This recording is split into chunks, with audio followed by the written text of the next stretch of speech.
Okay, so here's our rower on a deadlift platform, and we're going to show you why. So we're doing a circuit with Meredith. Okay, we're ready when you are, Meredith. So she's going to get into the belt squat here. I'm going to help her with the lever. So the weight's on her now. And then what she's doing is a standing hip thrust. So this is barbell hip thrust, like what you would do laying on the ground or having your back on a pad and a bar in your hips. But this is the standing version. So it's kind of like a lazy hip thrust, but it works really, really well. So we have her going against plate weight plus bands, and she's working her way to 20, but I have a weight on there that I purposely 100% know she can't do in 20 in a row. She has to do like kind of rest pauses to get there. And the idea of that is it's really challenging the muscle.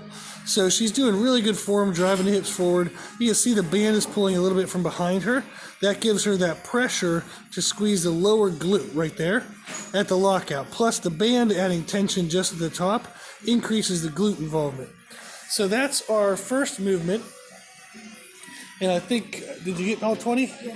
Okay, good job. There we go. Okay, then she's going to come over and we're going to go right into the rower. So the benefit of this circuit is we're getting like shaping stuff combined with cardiovascular. So this is allowing her to get cardio with her weight training.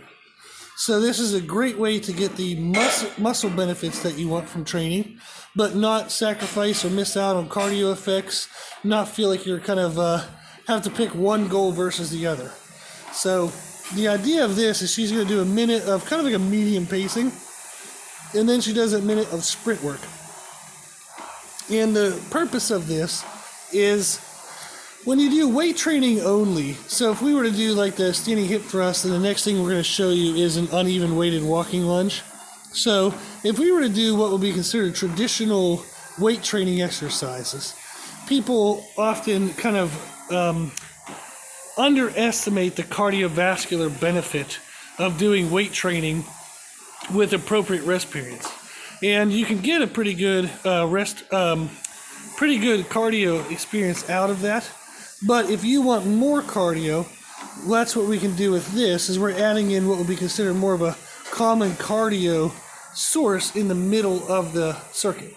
So we're doing our rower because I like it a lot and it has great benefits. So she's getting her leg drive, and it's going to involve the thighs and the glutes, definitely upper back, but it's involving the legs in our leg circuits. That makes sense.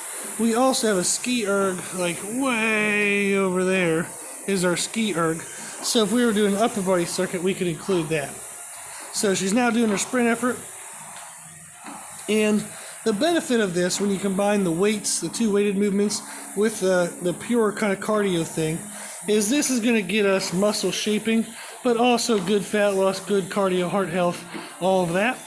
You could also get heart rate spikes, like interval training, heart rate spikes, by instead of using a rower, you could actually use, say, a really heavy squat.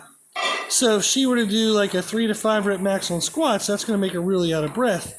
And then if you still add in the other movements, that's going to create kind of a high heart rate spike. And then you take a rest between the sets and you repeat. It's the same thing as high intensity interval training done on pure cardio machines, but we're actually getting the muscular benefits as well. So now she's going to come over and do the uneven weighted lunges.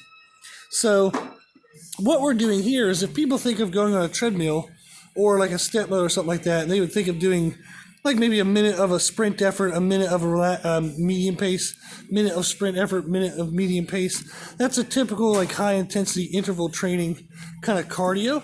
But you don't have to do it only with cardio machines. You can actually do it with weight training as well. So with this circuit that we're having Meredith do, is her heart rate is spiked up, and she's having to maintain it during these muscular movements. And then we're going to give her rest periods long enough that her heart rate will actually start to come down. Then we go into the next round of exercises, like the next set, so to speak, and her heart rate will have to spike back up. So the idea of this is we're continually getting her heart rate to go up, down, just like you would on a cardio machine, but we're doing it with the weights.